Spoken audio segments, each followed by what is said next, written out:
Have you ever wondered what separates those who achieve incredible success from those who constantly struggle and fail to reach their full potential? I've spent decades studying the habits and mindsets of the world's most accomplished individuals, from visionary entrepreneurs to groundbreaking artists to pioneering scientists.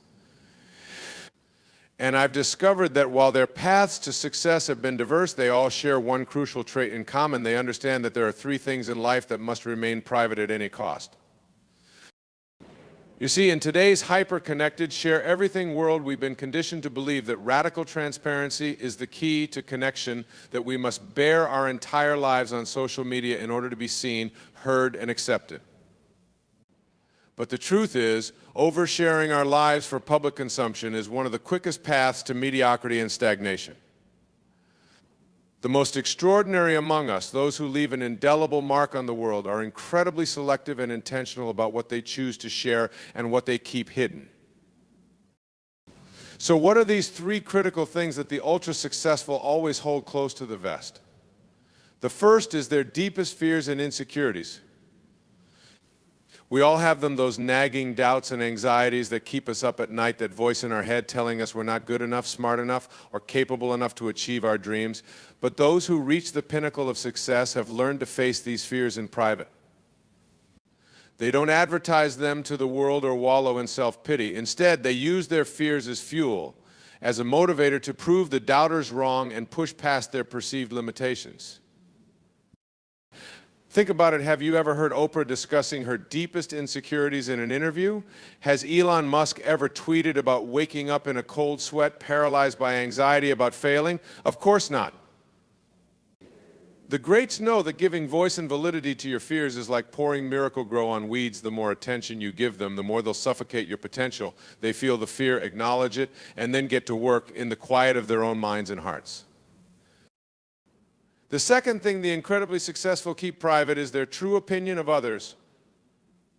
We live in an age of radical transparency where everyone feels entitled to publicly rate, review, and tear down anyone they disagree with. But those who achieve greatness understand the power of restraint, of keeping their judgments close to the vest. They know that speaking ill of others, even if justified, rarely serves them in the long run. It drains their energy, distracts their focus, and ultimately reflects more on them than on the object of their criticism. As the incomparable Michelle Obama once said, "When they go low, we go high. The titans of success understand that rising above pettiness and negativity isn't just good karma, it's a master key to accomplishment." They don't get mired in tit-for-tat squabbles or Twitter feuds. They keep their head down, their integrity intact, and let their work speak for itself. They understand that success is the sweetest revenge. The final thing the most successful keep private is, ironically, their success itself. Of course, their accomplishments may be public knowledge, reported in the press, or celebrated at swanky galas.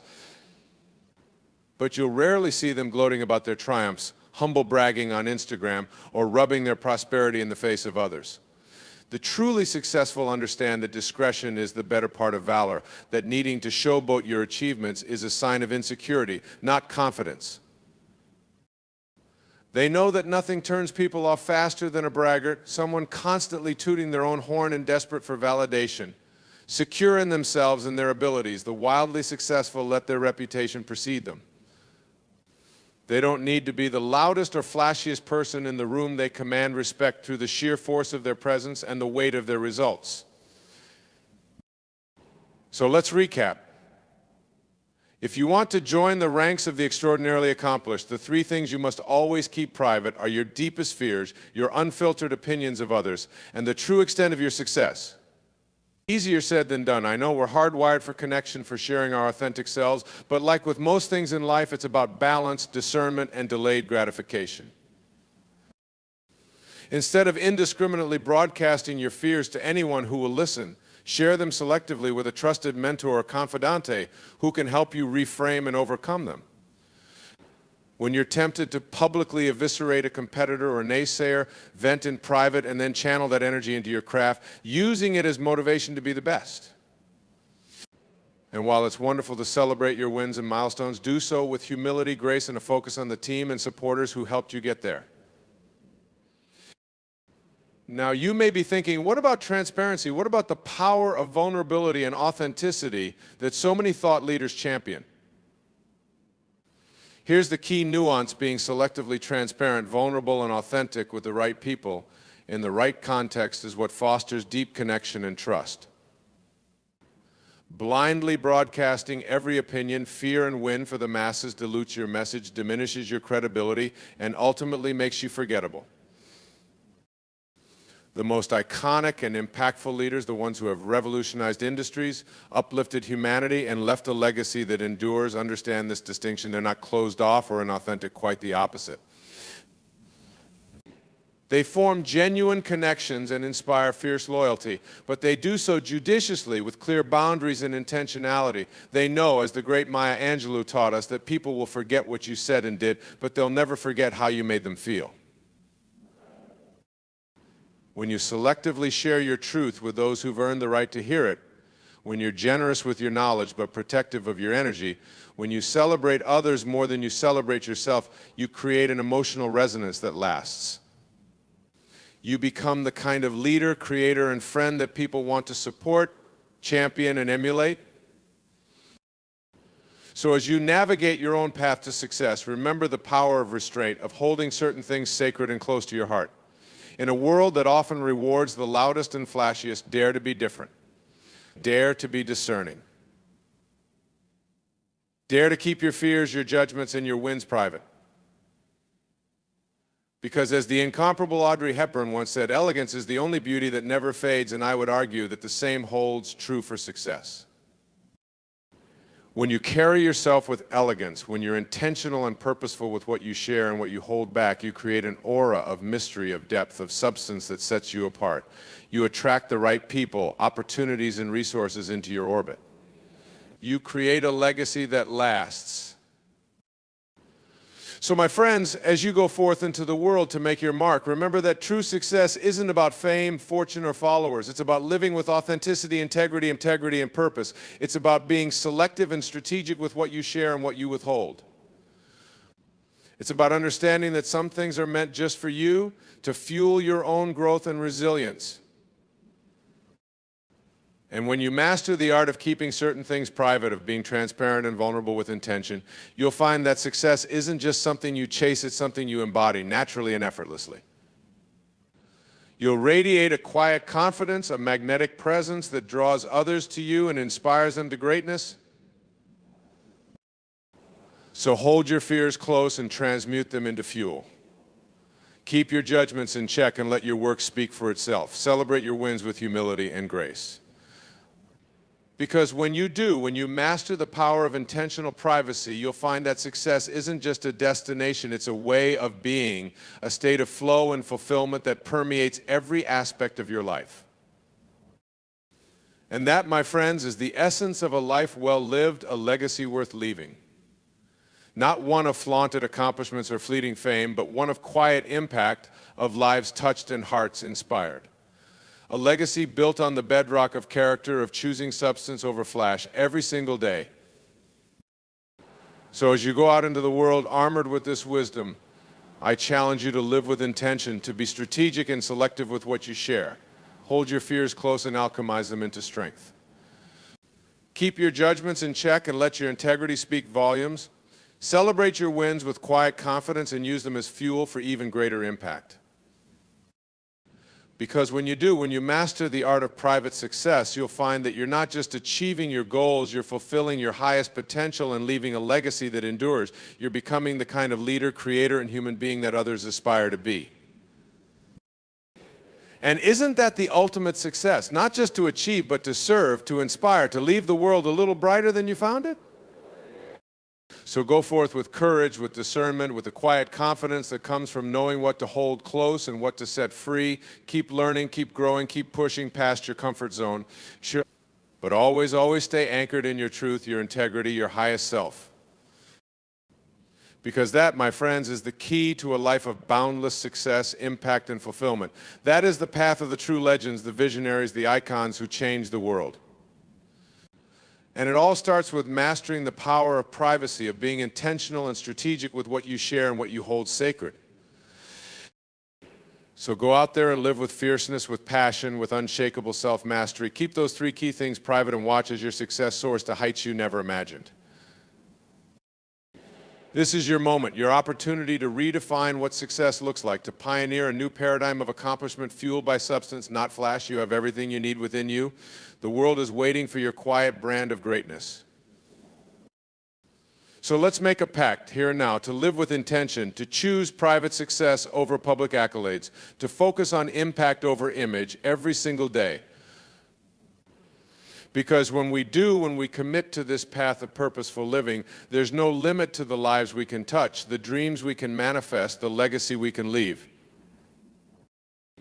It won't be easy. There will be temptations to overshare, to seek validation, to compare and despair. But you're stronger than that. You're wiser than that. You know, deep in your bones, that true success is an inside job, a sacred compact between you and your highest self. So let's rise to the challenge together. Let's be the vanguard of a new era of accomplishment, one built on character, contribution, and quiet confidence. Let's show the world what's possible when we master the art of private success and use it as fuel for the greater good. This is our time, our chance to rewrite the rules and leave a legacy that inspires generations. It all starts with three simple commitments: to embrace our fears, to hold our judgments, and to celebrate our wins with humble grace. To be strategic and intentional with every share, every post, every interaction. Because in the end, the true measure of our success isn't what we achieve, it's who we become and what we contribute along the way. It's the lives we touch, the problems we solve, the love we give and receive. It's the quiet satisfaction of knowing we stayed true to ourselves and used our gifts to make a difference. So let's make that difference starting now. Let's be the leaders, the creators, the change makers who redefine success for a new era. Let's live with intention, purpose, and unshakable, integrable integrity. Let's keep our fears, our judgments, and our wins private, and let our character speak for itself.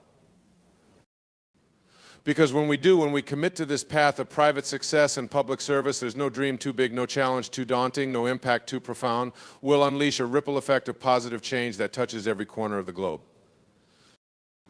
So let's do this. Let's be the pioneers of a new paradigm, the quiet champions of a better world. Let's show everyone what's possible when success is fueled by substance, not flash. This is our moment, our invitation to greatness.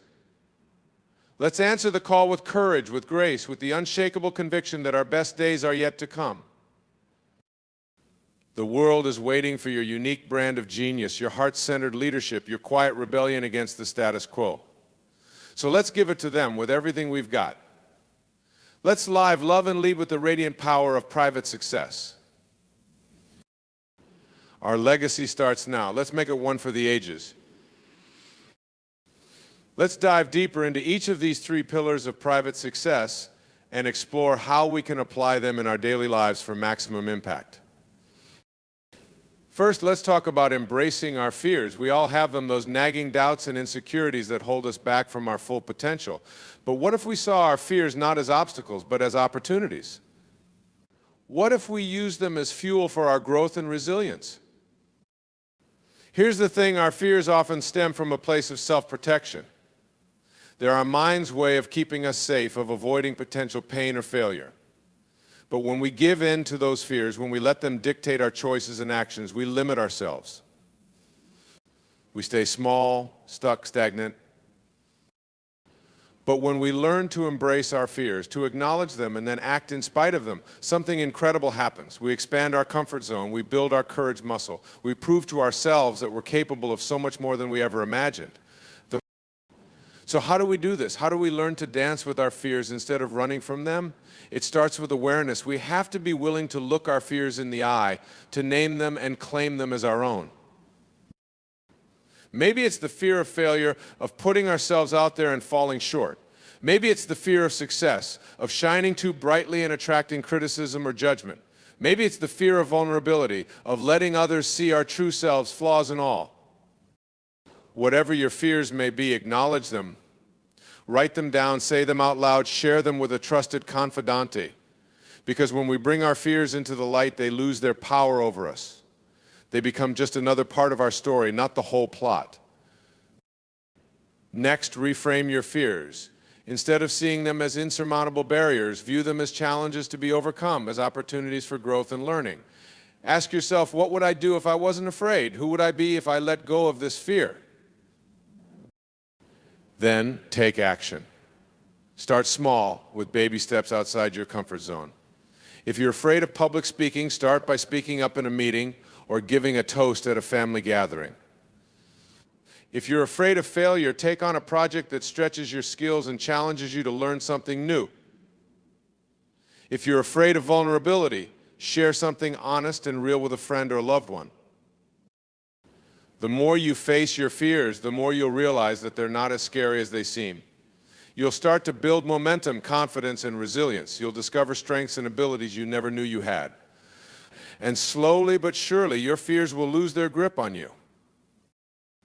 Now, I'm not saying it's easy. Facing our fears takes courage, dedication, and a willingness to be uncomfortable, but the rewards are immeasurable. When we learn to embrace our fears, we open ourselves up to a whole new world of possibility. We become unstoppable, limitless, free. And here's the beautiful thing: as we learn to embrace our own fears, we inspire others to do the same. We become a beacon of courage and resilience, a living example of what's possible when we refuse to let fear hold us back.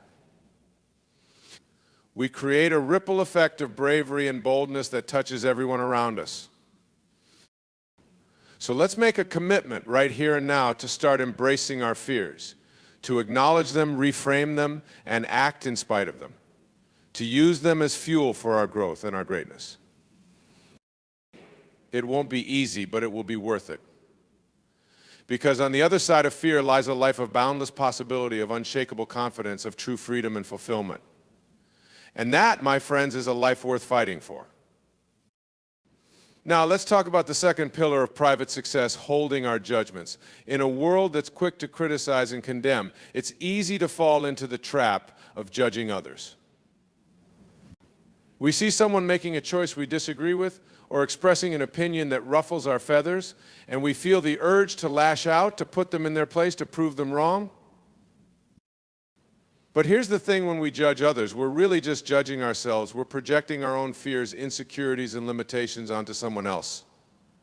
We're using them as a mirror to reflect back the parts of ourselves we don't want to face. And the more we judge, the more we close ourselves off from connection, compassion, and growth. We create an us vs. them mentality that divides and polarizes rather than unites and uplifts. We get so caught up in being right that we forget to be kind, to be curious, to be open to new perspectives. But when we learn to hold our judgments, to keep them in check and approach others with empathy and understanding, something amazing happens. We create space for dialogue, for learning, for expansion. We open ourselves up to new ideas, new experiences, new ways of seeing the world. And we realize that everyone is fighting their own battles, facing their own fears and challenges. We recognize the common humanity in each other, the shared struggles and triumphs that bind us all together. So how do we learn to hold our judgments? Again, it starts with awareness. Notice when you feel the urge to criticize or condemn someone else. What emotions are driving that urge? Is it fear, insecurity, defensiveness? Is it a need to be right, to feel superior, to protect your own ego? Once you've identified the root of your judgment, take a step back, breathe. Remind yourself that everyone is on their own journey, doing the best they can with what they have. Choose to approach the situation with curiosity and compassion rather than criticism and condemnation. Ask yourself, what can I learn from this person or situation? How can I use this as an opportunity for growth and understanding? Seek to find common ground, to build bridges rather than walls. And if you do need to express a differing opinion or perspective, do so with grace and respect. Focus on the issue, not the person. Use I statements rather than you statements. Seek to understand before being understood. The more we practice holding our judgments, the more we create a world of empathy, connection, and collaboration. We build relationships based on trust, respect, and mutual understanding. We open ourselves up to new ideas and opportunities that we never would have considered before. And we become the kind of leaders, friends, and partners that others want to follow, support, and emulate. We create a culture of compassion, inclusion, and growth that inspires everyone around us to be their best selves. So let's make a pact right here and now to start holding our judgments, to approach others with curiosity and kindness rather than criticism and condemnation, to seek understanding and common ground even in the face of disagreement or difference. It won't be easy, but it will be transformative, because when we learn to hold our judgments, we create a world of boundless love, connection, and possibility. And that, my friends, is a world worth building. Finally, let's explore the third pillar of private success, celebrating our wins with humble grace. In a culture that often equates success with fame, fortune, and followers, it's easy to get caught up in the comparison game. We see others achieving big, bold, public victories, and we feel like we're falling behind, like we're not enough. But here's the truth: true success isn't about what you achieve, it's about who you become in the process. It's about the lives you touch, the positive impact you make, the legacy you leave. And that kind of success often happens in the quiet moments, the private victories that no one else sees. When you overcome a personal fear or challenge, when you learn a new skill or master a difficult task, when you make a difference in someone's life through a simple act of kindness or generosity, those are the wins that matter most. Those are the moments that shape your character, your confidence, your capacity for greatness. And when you learn to celebrate those wins with humble grace, to savor them privately and use them as fuel for even greater impact, you tap into a deep well of motivation, resilience, and purpose. You realize that success isn't a destination, it's a journey, and every step along the way is worth honoring and appreciating. So how do we learn to celebrate our wins with humble grace? First, we have to redefine what success means to us. We have to get clear on our core values, our true north, our highest vision for our lives and our work. We have to focus on the process, not just the outcome, and find joy and fulfillment in the day-to-day journey of growth and discovery. Next, we have to practice gratitude. We have to take time each day to reflect on what we're thankful for, what we've accomplished, what we've learned and overcome.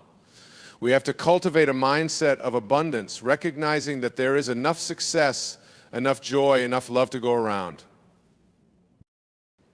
And when we do achieve a big win, whether it's public or private, we have to celebrate with humility and grace. We have to acknowledge the people and resources that helped us get there, the lessons we learned along the way, the challenges we faced and overcame. We have to use our success as a platform for service, for giving back, for lifting others up. And we have to keep things in perspective. We have to remember that no matter how big our accomplishments may be, we are still human, flawed, fallible, forever learning and growing. We have to stay grounded in our values, our purpose, our commitment to making a positive difference in the world. When we learn to celebrate our wins with humble grace, we create a ripple effect of inspiration and impact. We show others that success isn't about ego or accolades, it's about living with integrity, purpose, and heart. We become a beacon of hope and possibility, a living example of what's possible when we stay true to ourselves and our highest calling. And we realize that the true reward of success isn't the destination, it's the person we become along the way, the relationships we build, the lives we touch, the legacy we leave. So let's make a commitment right here and now to start celebrating our wins with humble grace, to redefine success on our own terms, to practice gratitude and abundance, to use our accomplishments as a platform for service and impact. It won't be easy, but it will be transformative. Because when we learn to celebrate our wins with humble grace, we create a life of true meaning, fulfillment, and joy. And that, my friends, is the ultimate success. As we bring this journey to a close, I want to leave you with a final thought. Success, in all its forms, is not a solo endeavor. It's a team sport, a collective effort, a shared vision for a better world. And each and every one of us has a vital role to play. So as you go out into the world to pursue your own path to greatness, remember that you are not alone. You are part of a global community of change makers, dreamers and doers who are working tirelessly to create a brighter future for all. Lean on that community. Support and uplift each other. Celebrate each other's wins, big and small. Learn from each other's failures and challenges. Be a source of encouragement, inspiration, and accountability for one another. Because together we are unstoppable. Together we can overcome any fear, any obstacle, any limitation. Together we can redefine success, transform lives, and leave a legacy that endures. So let's stand together, shoulder to shoulder, heart to heart to heart. Let's be the vanguard of a new era of success, one built on courage, compassion, contribution, and collective impact. Let's show the world what's possible when we embrace our fears, hold our judgments, and celebrate our wins with humble grace. And most of all, let's never forget why we're here: to live with purpose, to love with abandon, to leave this world a little better than we found it. That is the true measure of a life well lived, a success worth celebrating. So here's to you, my fellow traveler on this path of private success and public impact. Here's to your fears, your failures, your hard-fought victories. Here's to the lives you'll touch, the difference you'll make, the legacy you'll leave. The journey ahead won't be easy, but it will be extraordinary. You have everything you need within you: the courage, the resilience, the heart to achieve your deepest dreams and make your boldest vision a reality. So go out there and live with passion, with purpose, with unbridled joy. Embrace your fears, hold your judgments, celebrate your wins, and know that with every step, every stumble, every triumph, you are paving the way for a brighter tomorrow for yourself, for others, for the world. Your moment is now. Your success is waiting. Your legacy starts today. Let's go out there and create it together. And so, my friends, we come to the end of our journey together. But in truth, it's just the beginning of a new chapter, a new adventure, a new opportunity to create the life and the world of your dreams. As you step out into that world, armed with the wisdom and the tools of private success, know that you are not alone. Know that you are part of a rising tide of change makers, visionaries, and leaders who are redefining what it means to succeed, to thrive, to make a difference. Know that your fears, your failures, your flaws are not weaknesses. They are the very things that make you human, that connect you to others, that give you the strength and the resilience to keep pushing forward no matter what. Know that your judgments, your criticisms, your doubts are not truths. They are simply stories, perceptions, fleeting thoughts that you can choose to release, to reframe, to replace with something more empowering, more expansive, more true. Know that your wins, your accomplishments, your triumphs are not badges of honor to be hoarded or flaunted. They are gifts to be shared, to be leveraged, to be used as a force for good in the world.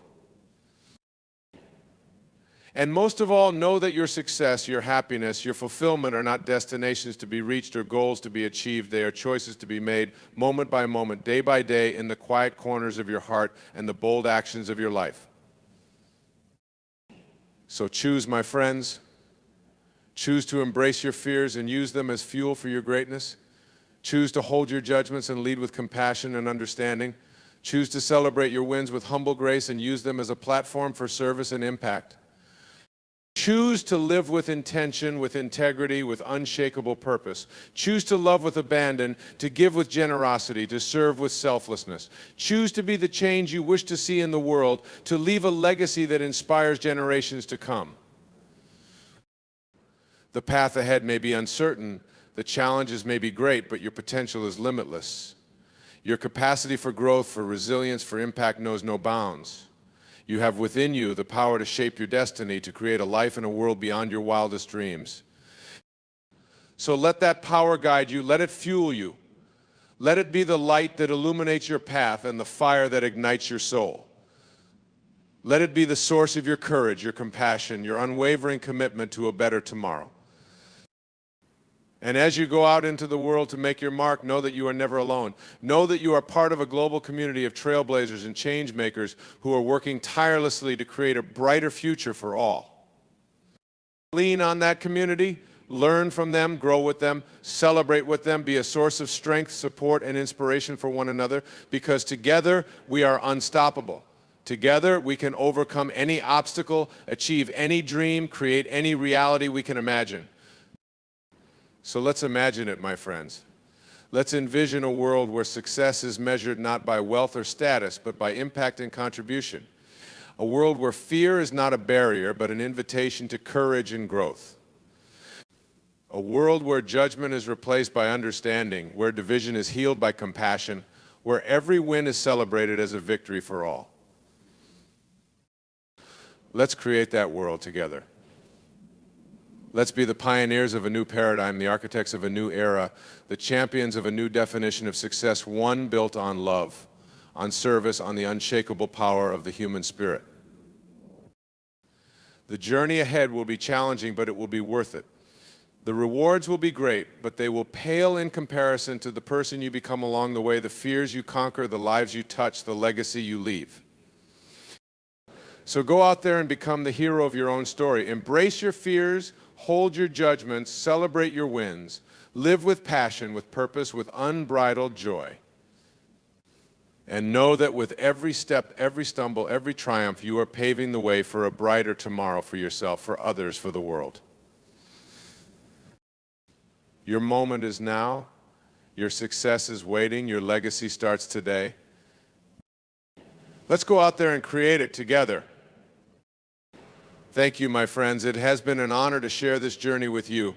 And remember, your greatness is not a destination, it's a decision. Choose it every day with every breath, with every beat of your heart. Here's to your success, your impact, your unshakable brilliance. The world is waiting for you. Now go out there and shine. The sage emulates the natural philanthropy of the Tao, and all of his needs are fulfilled in the process. The ego is a demanding force that's never satisfied.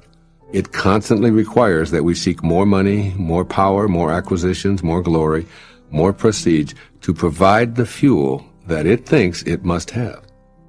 But living a Tao-centered life rather than an ego-centered one removes us from the rat race, as it offers inner peace and satisfying fulfillment. This is what I believe the wisdom of this verse of the Tao Te Ching is saying for the 21st century. First, make an attempt to reverse ego's hold on you by practicing the Tao's teaching to serve the needs of others, and all your own needs will be fulfilled. Generously thinking of and serving others will lead to matching your behaviors with the perpetual rhythm of the Tao. Then its power will flow freely, leading to a fulfilling life. Ego wants the opposite, however, as it tells you to think of yourself first and get yours before someone else beats you to it. The main problem with listening to ego is that you're always caught in the trap of striving and never arriving. Thus you can never feel complete. As you reach out in thoughts and behaviors, you activate loving energy, which is synonymous with giving. I see the sacred, invisible source of all in its eternal state of giving and asking nothing in return. I vow to be this too in my thoughts and in my behaviors. When you're tempted to focus on your personal successes and defeats, shift your attention in that very moment to a less fortunate individual. You'll feel connected to life as well as more satisfied than when you're dwelling on your own circumstances. Imagine what it would be like if you dismissed ego's hold on you, serving others, and watching how all that you give returns to you tenfold. The poet Hafiz expresses this attitude perfectly. Quote, "Everyone is God speaking. Why not be polite and listen to him?" Unquote. And secondly, stop the chase and be a witness. The more you pursue desires, the more they'll elude you. Try letting life come to you and begin to notice the clues that what you crave is on its way. You're in a constant state of receiving because of the ceaseless generosity of the eternal Tao. The air you breathe, the water you drink, the food you eat, the sunshine that warms you, the nutrients that keep your body alive, and even the thoughts that fill your mind are all gifts from the eternal Tao. Stay appreciative of all that you receive, knowing that it flows from an all-providing source. Stop the chase and become a witness. Soothe your demanding habits by refusing to continue running after more. By letting go, you let God. And even more significantly, you become more like God and less like the ego, with its lifetime practice of edging God out, E-G-O. Extend your perspective beyond the sensory level. Your inner conviction knows that a rose is more than a flower, as it offers a pleasant fragrance and velvety petals. Use that knowing to perceive the creative invisible force that brings an intricate blooming miracle from nowhere to now here. Experience the essence of the Creator who allowed this blossoming masterpiece to emerge from a tiny seed. Note that the seed arrived from what we can only refer to as the world of formless nothingness or spirit. See that spirit animating the colors, the scents and textures, and look at all of life from a transcendent perspective. You'll be less inclined to join the chase and more inclined to live from the inner conviction that your true essence is not of this world. Discontinue pressuring yourself to perpetually accumulate more. Let others be consumed with the chase if they choose to, while you learn to relax. Rather than focusing outward, turn inward. Cultivate awe and appreciation as inner touchstones rather than an outer determination for more adoration and accumulation. When you see a beautiful sight, or hear an enchanting sound, or taste a mouth-watering delicacy, allow yourself to think of the miracle within these sensory pleasures. Be like the master who prefers what is within to what is without. Allow things to come and go without any urgency to become attached to this ephemeral world of comings and goings. Do the Tao now. Be on the lookout for ego demands for an entire day. Decide to diffuse as many of them as you can comfortably, perhaps by assigning them an intensity grade. Living beyond ego situations that are easy to accomplish gets a low number, while those requests that are difficult to quell get a higher number. For example, let's say that your mate drives right on by, or you watch him or her take a different route than you ordinarily do. Silently witness the degree of discomfort with your decision not to say anything. Did ego let you know its preference? Or if you have a conversational opportunity to display your specialized knowledge or describe a situation where you were the recipient of honor or success, note how uncomfortable your decision to remain quiet felt. Again, did ego let you know its preference? As Lao Tzu says in this verse, quote, "Through selfless action, fulfillment is attained. By holding back ego's demands, even for a few moments, you'll feel more and more fulfilled." Unquote. In the Tao, it says that a victory in war is to be celebrated by mourning, because it still gives evidence that we have not found our divine nature. If you love those who love you, what virtue lies in that? Even the morally weak love those who love them. And if you're good to those who are good to you, what virtue lies in that? Even the morally weak do that. Love your enemies. Be good to them. Share with them without expecting anything in return. Then your reward will be rich, and you will be sons of the Most High. He is kind to the ungrateful and the wicked. Be compassionate like your Father. How much of that do we practice on our planet? Divine love is a love that we have inside of us because it's the only thing we have to give away. That's all we can give away. Again, Patanjali, when you are steadfast, this is who Jesus was. This is who Rumi was. This is who Shams of Tabriz was. This is who Muhammad was. This is who Buddha was.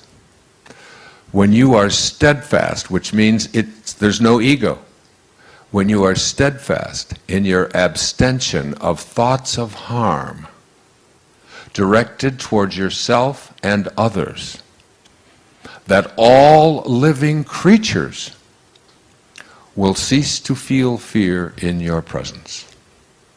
That's who St. Francis was. I've been to Assisi. Some of you were there with me. How many? Who was there? Look, so many of you were there with us last year, just a year ago, a little over a year ago. Do you remember the lecture in Assisi? When I stood there and St. Francis just entered my body, and literally I just lost it. I couldn't speak for 7, 8 minutes. It was overwhelming, the love. And everyone in the room just stood up and just held their hands out. You can reach this level of consciousness. There's a great Indian poet. His name was Tagore, Rabindranath Tagore. In 1927, he wrote a collection of poetry called the Gitanjali. This is what he said about the ego. I went out alone on my way to my tryst. But who is this me in the dark? I step aside to avoid his presence, but I escape him not. He makes the dust rise from the earth with his swagger. He adds his loud voice to every word I utter. He is my own little self, my Lord. He knows no shame. But I am ashamed to come to thy door in his company. That's the ego. That's the part of us that we have to transcend. That's where we have to go within and recognize who we truly are. And who we are is divine love. When Jesus was asked, who is God? He said, God is love. And he that dwelleth in love dwelleth in me, and I in him. It's just love. That's all Rumi is about. It's about love. It's about love for the beloved, love for the divine, love for that place within us that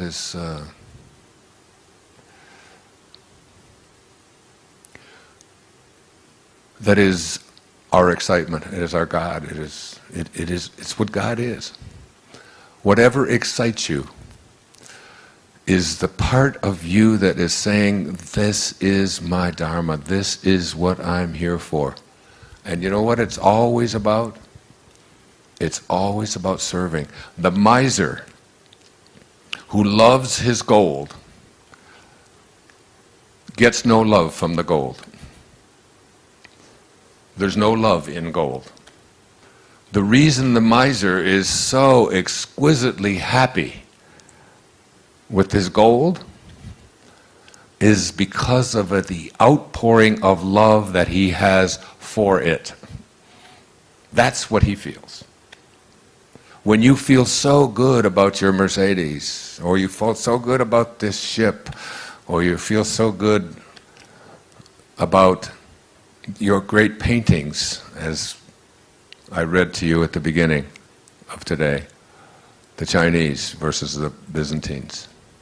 When you feel so great about these great accomplishments and all that you have, and all that you own, and all that you've defeated, and all the wins that you've had, it's nothing to do with any of that stuff external to you. It's the outpouring of love that you are giving to it.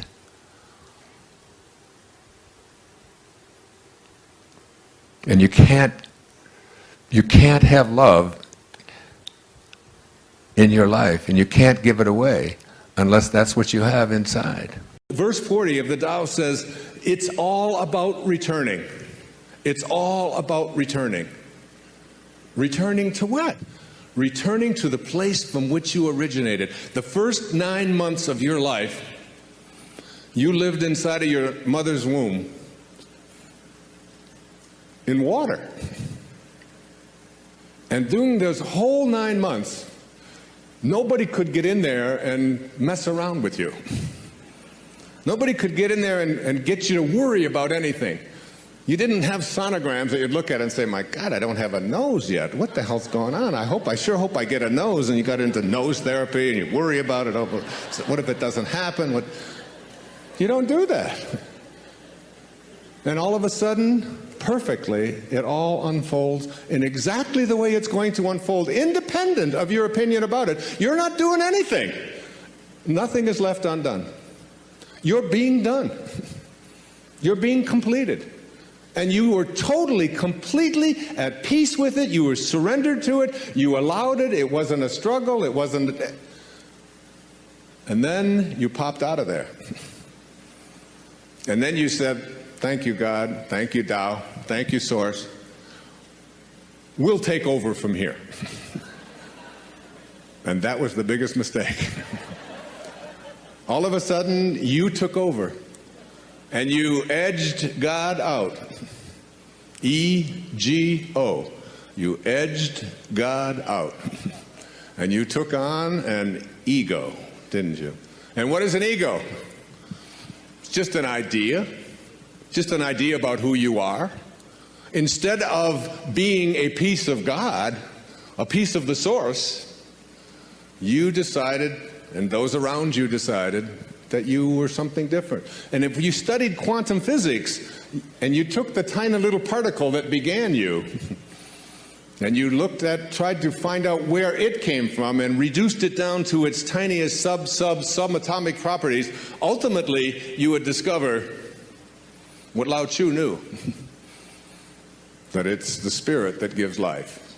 That you didn't come from a particle. That particles do not create particles. Particles do not come from particles. Originally, all particles come from an energy. A field of energy that has no beginnings and no ends and no boundaries. And that's who you are. And returning back to that, and letting go of the idea that who you are is what you have, and who you are is who you control. I don't think there's any more all-pervasive theme in the Tao Te Ching than the idea of being a non-interferer. Do you, Stephen? I mean, isn't it? It's about not interfering, isn't it? It's about letting go. It's about allowing. It's about detaching. And I watch, and I've become much more of an observer, even on airplanes. I was in London 5 days ago.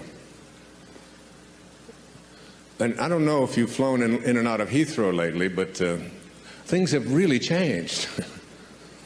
You know, we couldn't take anything on the plane. The terrorists, whoever they are selling fear, and we respond with more fear. Every time you use force, you create a counterforce, and then another counterforce, and before you know, and the Tao teaches us all. I mean, one of the great lessons in the Tao is that any country that has its primary resources and its energy placed on building weapons is not of the Tao.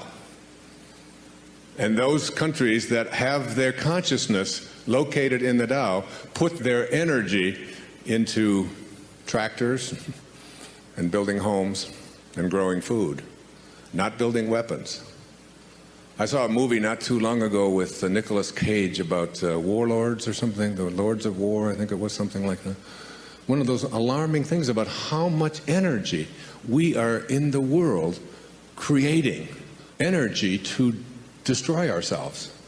That we have literally created from our consciousness enough weaponry on this planet to eliminate all life within just a few moments. It's all there. It's all there for us. We've allowed ourselves to move so far away from the great teachings of the great spiritual masters.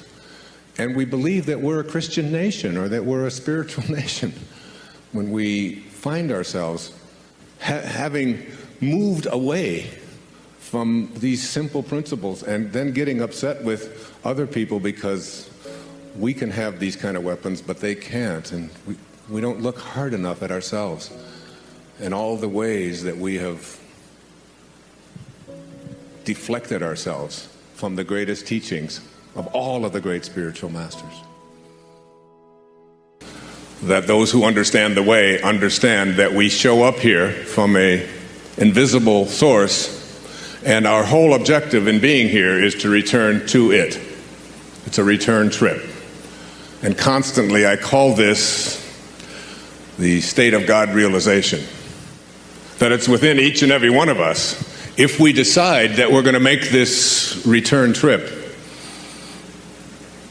and live a God-realized life. This idea of a God or a source or a spirit or an intelligence that is not something that is external to you, but that in fact is you, is the source of all of us. In the Tao, they call this the world of the 10,000 things. And the 10,000 things is just the ultimate number to represent everything that is in the material world.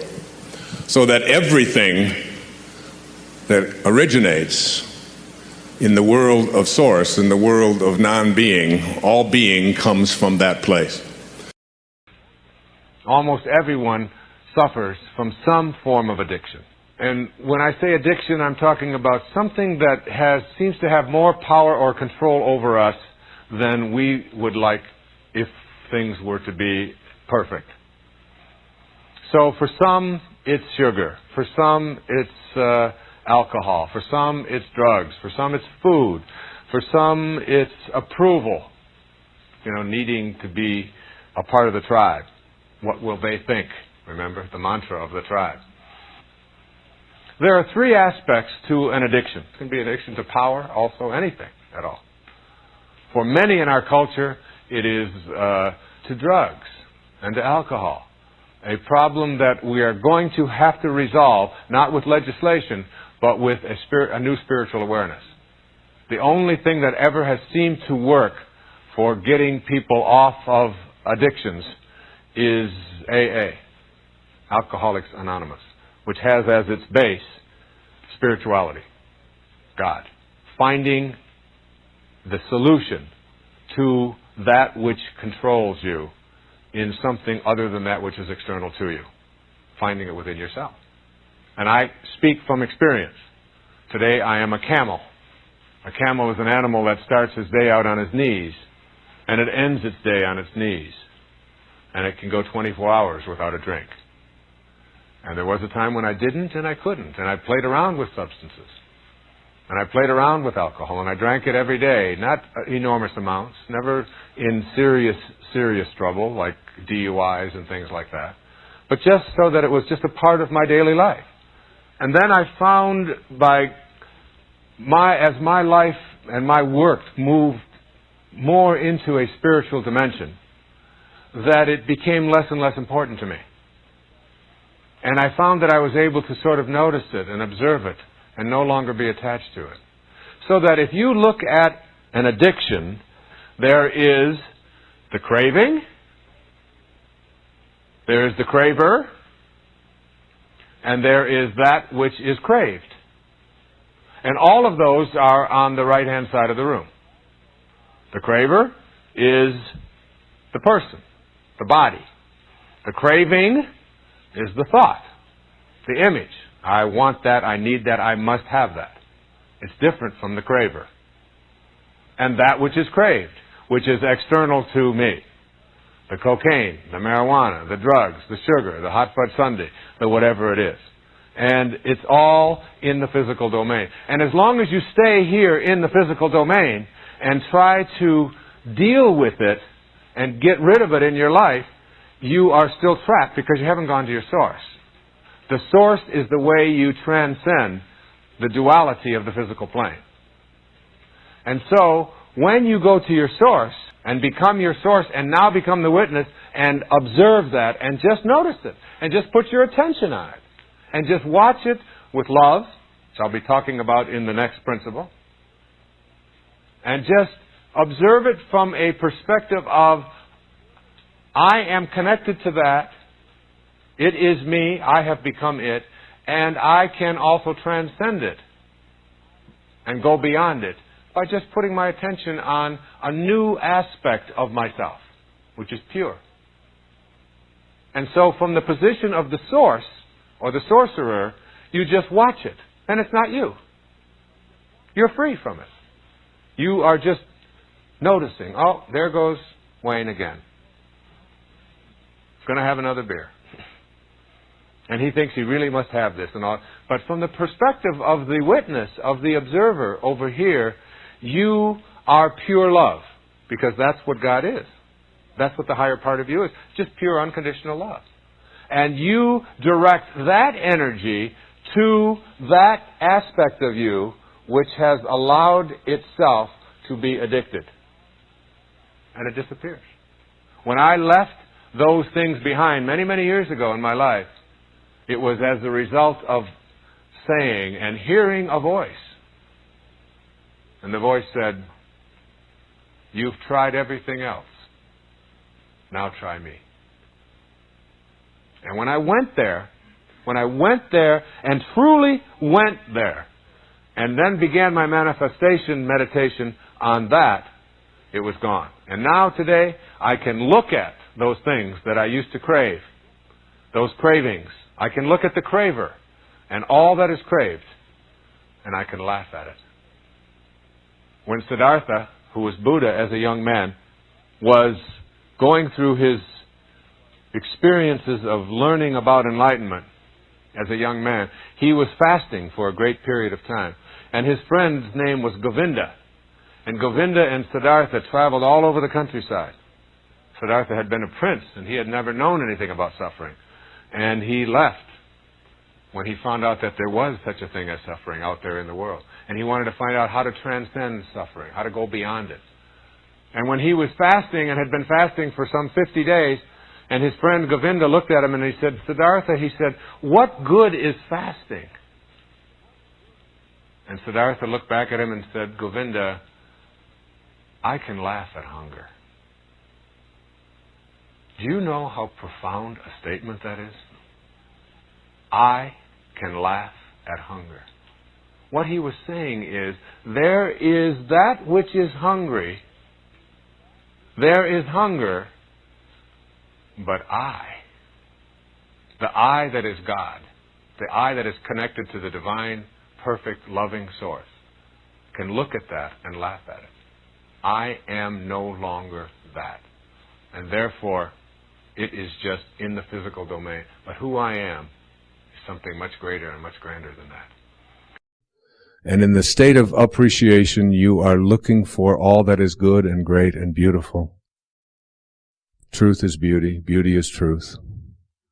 That's all there is to know on earth, and all you need to know, said John Keats. Well, gratitude is something that is an awareness of how fortunate I am. That virtually everything that shows up in my life has been a blessing. Virtually everything. All of the struggles, whether it's in, addictions, or whether it's in living in foster homes and being abandoned, whether it's my wife and I separating, and the pain of that, whatever it might be. A dear friend of mine was Elizabeth Kubler-Ross. She passed away a few years back, and she was the one who wrote so much about death and dying. She had a wonderful and important message for us. She said, if you shield the mountain from the windstorms, you'll never see the beauty of the carvings. And the beauty of the carvings comes from being able to be in a state of gratitude for the storms that show up in our life just as much as the things that we would like to have show up in our life. You can stop feeling sorry for yourself. You can stop the self-pity because it's happening you've got to trust, you've got to surrender, you've got to know that what's coming your way has a purpose in it, has a lesson in it, that there's order in chaos. And underneath that chaos, you've got to look for that order and look for that blessing. You have to start retraining your subconscious mind. And your subconscious mind, it responds to what it is that you suggest to it. But if I've programmed into my subconscious mind feelings of, poor me, I can't do anything about my life, other people are responsible for the reason why I can't get myself happy and healthy and so on. If I live with that kind of consciousness within you, you're going around feeling it all the time. Your feelings create the destiny that you want. If this assumption is persisted in until it becomes your dominant feeling, the attainment of your ideal is absolutely inevitable. And what's the paramount feeling that you want to have? The feeling of love. Love is the feeling you must assume. And someone handed me something here the other day. It's called As the World Turns, and someone took it off of the computer. If you have food in the refrigerator, clothes on your back, a roof overhead, and a place to sleep, you're richer than 75% of the world. Just that. Doesn't that call for some gratitude? If you woke up this morning with more health than illness, you are more blessed than the million who will not survive this week because of illness. If you have money in your bank, any money in the bank, or even in your wallet, and spare change in a dish someplace in your life, you are among the top 8% of the world's wealthy. 92% of the people don't have that. If you can attend a church meeting without fear, that is, fear of arrest, or torture or death, you are more blessed than 3 billion people in the world. And if you've never experienced the danger of battle or the loneliness of imprisonment or the agony of torture or the pangs of starvation, you're ahead of 500 million people in the world today. If your parents are still alive or still married, you are very rare, even in the United States. So, if you have the opportunity to think as you choose to think, to worship as you choose to worship, and you have a little bit of change in your pocket, and you've got your health, and you've got someone that cares about you, then you have an awful lot to be grateful for. And treasuring our divinity means being in a constant state of appreciation, looking for occasions to be joyful, to be happy, to be in a state of gratitude. Every time I find a penny, or a nickel or a dime on the street, anytime, I bend over, I pick it up, and I say, "Thank you, God,"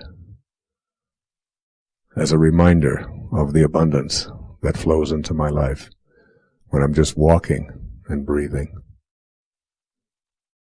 Treasuring your divinity doesn't mean not having respect for God. It means respecting the God that is always with you. All of us have these bags of manure that we carry around with us, called our past, and the people who have done things to us, and the events and the circumstances, all of this stuff that we use and we bond to. And we bond ourselves to these wounds of our past, and we identify ourselves on the basis of these wounds. And every once in a while we set it down and we reach in there and we smear it all over ourselves. And then we wonder, why does my life smell so bad? I don't understand this.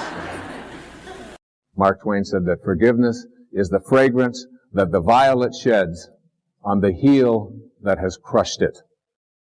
And once I let go of that anger and that hatred and all of my attachment to the bonding that I had done with these wounds, and let go of that and cleared that out of my life, my writing began to take place at a much higher level. In fact, I wrote Erroneous Zones in very, very short time after that. I began to get myself back in shape. I began to eat better. I began exercising, got my weight down.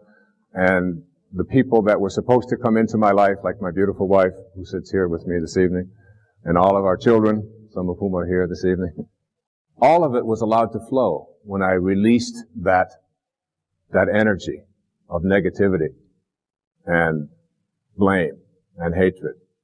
They say that you never die from a snake bite.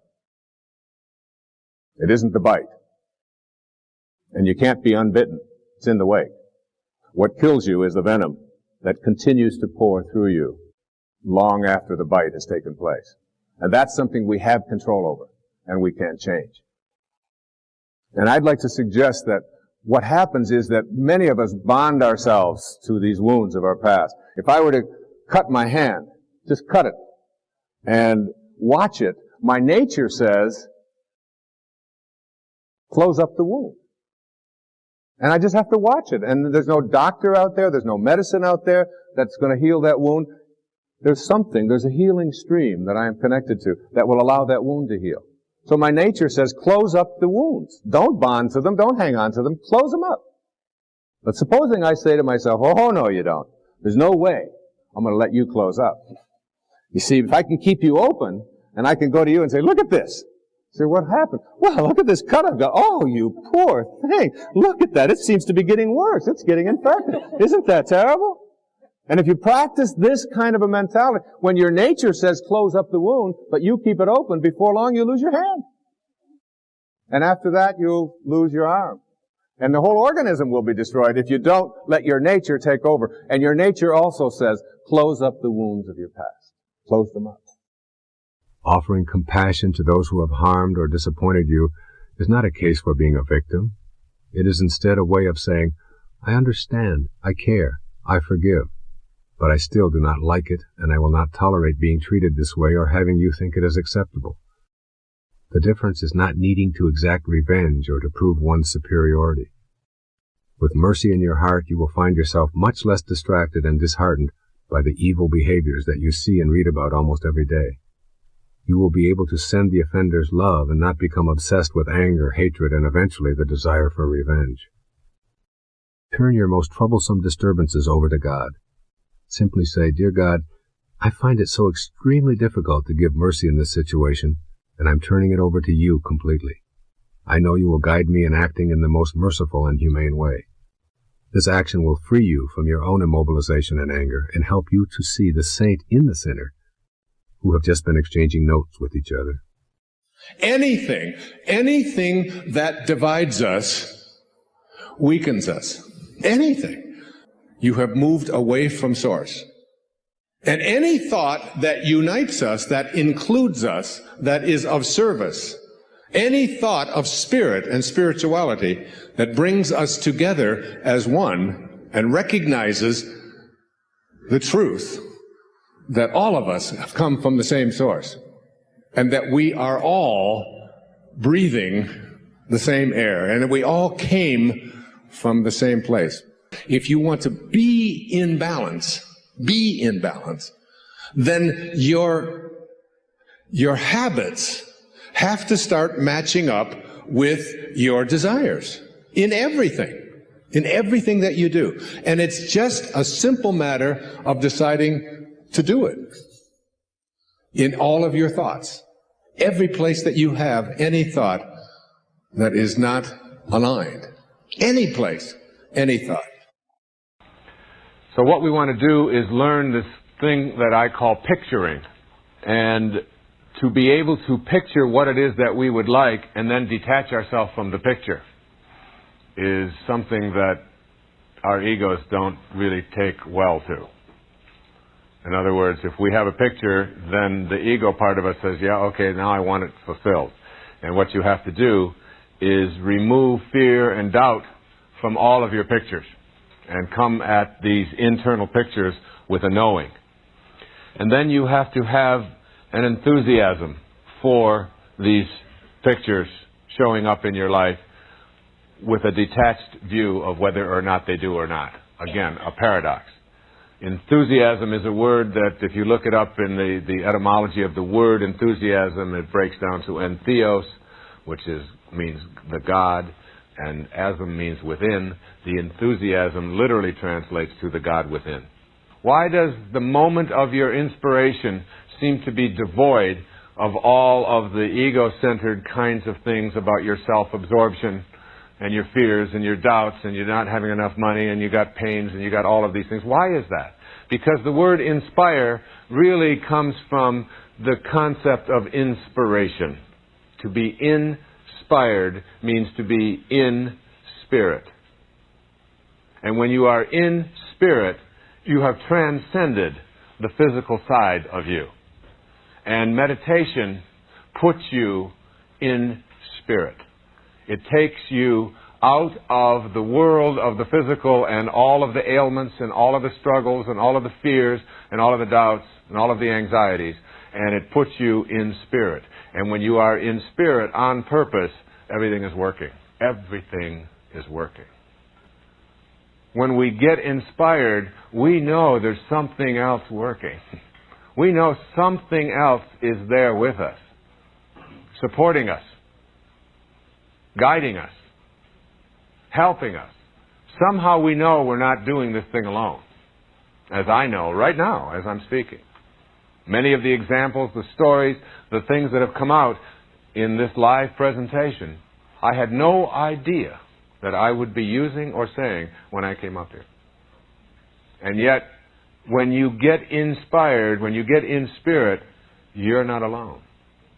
And what we want to learn to do is to have a picturing process in our minds that is consistent with our desire to be inspired as frequently as we possibly can.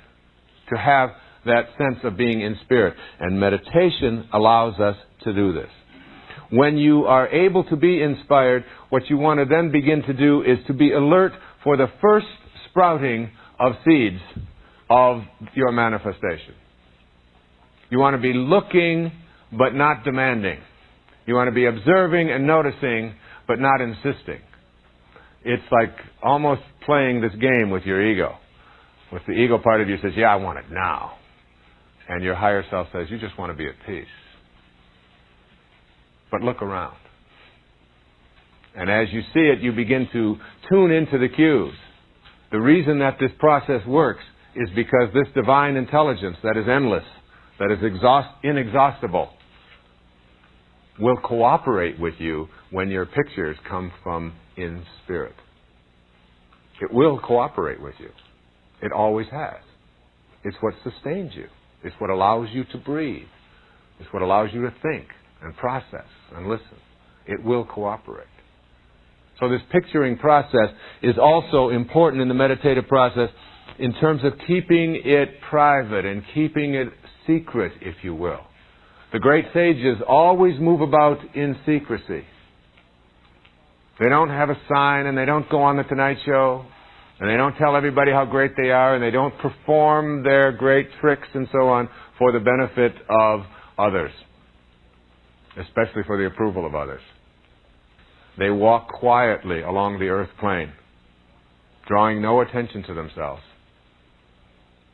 And when you ask them what is their greatest desire, they'll tell you it's to disappear, to not be noticed, to not have attention, to not have a lot of organization around them, to just very quietly be tuned in and doing God's work.